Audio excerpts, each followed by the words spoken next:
The person that is willing and able to spend the most to acquire a customer wins.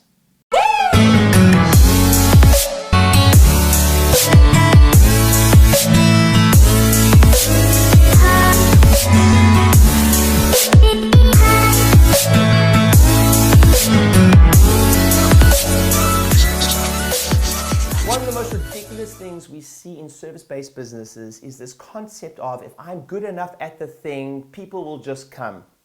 If I'm good enough at the thing, people will just come.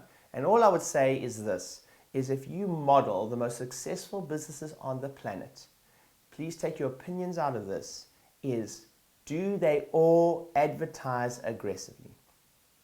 And the answer is, of course, yes. Of course, yes. Even when they become more successful, they don't drop their advertising budget, they up their advertising budget. And if you grasp this one concept when it comes to marketing, it really boils down to this.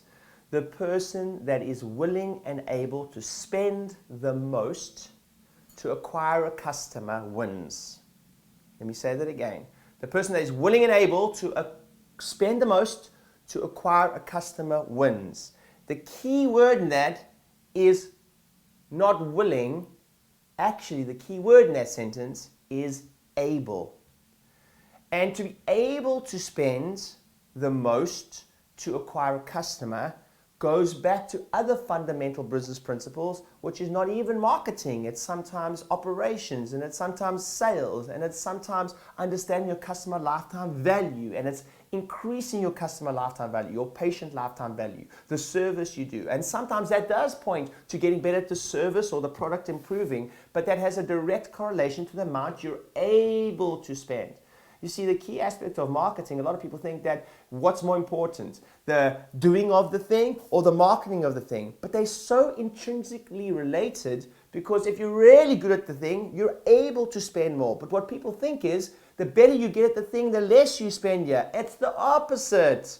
The better you get at the thing, the more value you provide, the more service you provide, the more impact you provide to the community, the more you're able to spend on marketing and acquiring new customers. So what comes first? Being great at the marketing or being great at the service provided? Well, the answer is both, and they're both important.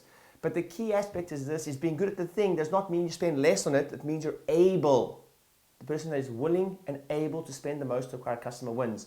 Because if someone comes to you and the average spend in your business is, for example, $5,000, you're able to allocate a lot more money than someone who simply has a customer come to them and only spend $50. I hope that makes sense.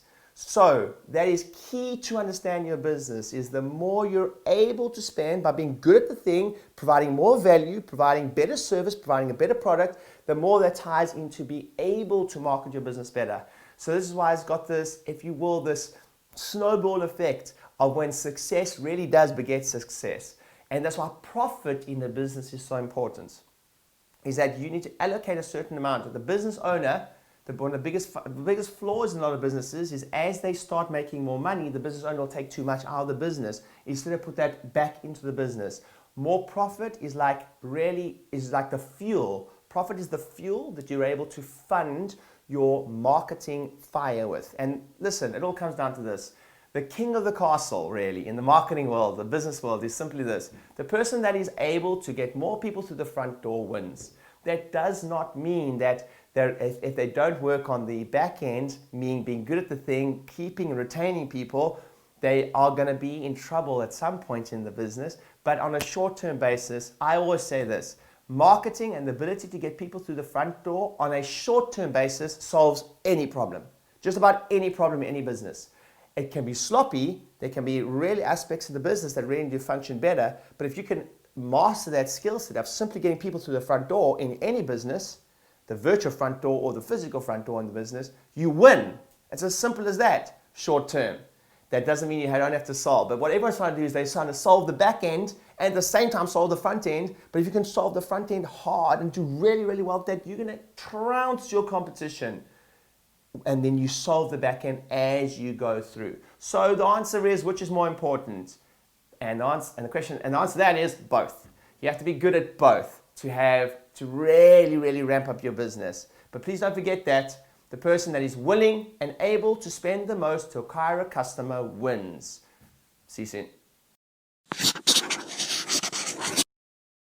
Hey, thank you so much for watching this video. I really appreciate it. I hope it helps you grow your practice. My name is Rieder. I generate $7 million every single year from 8 practices, 10,000 new patients. Last year alone, I've been doing this for the last 10 years. And if you enjoy this video and you enjoy my content, I highly recommend you grab my book. I put everything that I've learned in the last 10 years and $7 million every single year, 10,000 new patients in the book.